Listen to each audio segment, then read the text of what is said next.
গুড় ছানার সন্দেশ, পারফেক্ট দোকানের মতো রেসিপি। একদম সহজ কিন্তু একটু টেকনিক খাটাতে হয়। আসসালামু আলাইকুম এভরিওয়ান, সবাইকে সামিয়া শাম্মী কিচেনে স্বাগতম। প্রথমে আমি হাফ গ্যালন দুধ নিয়ে নিলাম, যেটা হলো গিয়ে 2 লিটারের একটু কম। আর দুধটা চুলায় জাল দিতে দিতে আমি হলো 2 টেবিল স্পুন ময়দা একটু পানি দিয়ে সফট করে গুলিয়ে নিচ্ছি। আর একদিকে ভিনেগারটা রেডি করে রাখছি। 1/4 কাপ হোয়াইট ভিনেগার মানে সিরকার সাথে 1 কাপের থেকে একটু বেশি পরিমাণে সিরকা মিশিয়ে নিলাম। এরপরে যখন দুধটা ফুটে উঠবে, যে বলক ওঠা শুরু করবে, তখন আমি ময়দার যে মিশ্রণটা পানি দিয়ে মিশিয়ে নিয়েছিলাম ওটা দিয়ে অল্প অল্প করে দিব আর নাড়তে থাকবো।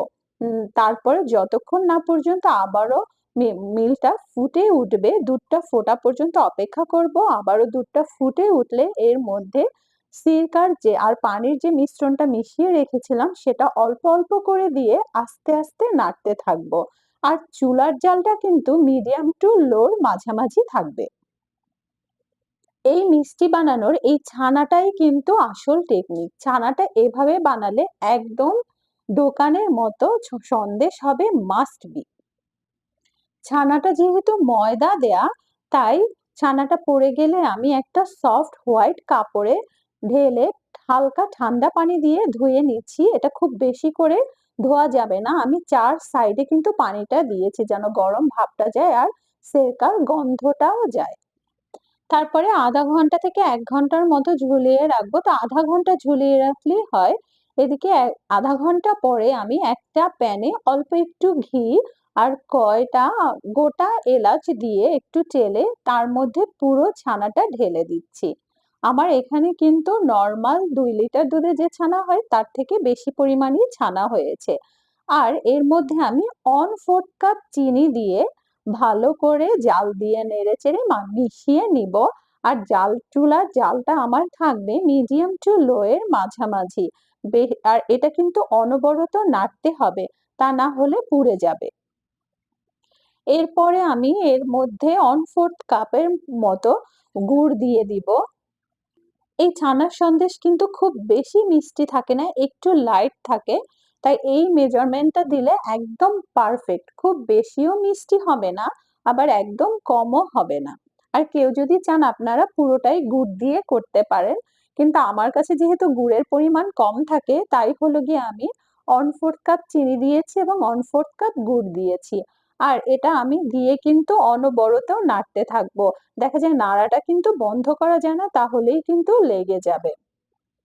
ভালো করে নাড়তে হবে। আর যখন দেখবো আস্তে আস্তে পানিটা এক্সট্রা যে পানিটা ওটা কমে যাচ্ছে, তারপরে হলো গিয়ে আরো একটু নেড়ে নিব। যখন দেখবা একদম ছানাটার মধ্যে পানি নেই, এই পর্যায়ে আমি যে গোটা এলাচিগুলা দিয়েছিলাম ওগুলা তুলে নিব।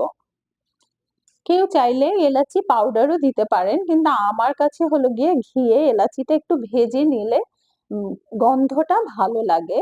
তো এলাচিগুলা তুলে নিয়ে নিচ্ছি। আমার অলমোস্ট শেষের দিকে ছানার সন্দেশটা হয়ে গেছে। আর এটা কিন্তু আপনাদের খেয়াল থাকতে হবে, রাখতে হবে যেন কোনো পানি না থাকে। এটা আপনারা যখন করবেন তখনই বুঝতে পারবেন যে এটায় কোনো পানি আছে না, পানিটা সম্পূর্ণ শুকিয়ে গেছে।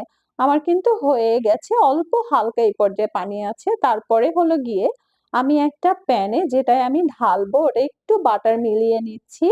আর যখন আমি দেখছি যে আমার একদম পানি শুকিয়ে গেছে, এক্সট্রা কোনো পানি নেই, তখন আমি প্যানটা ঢেলে সুন্দর করে একটু চেপে নিচ্ছি। এটা কিন্তু গরম থাকা অবস্থায় করতে হবে, ঠান্ডা হয়ে গেলে আর হবে না।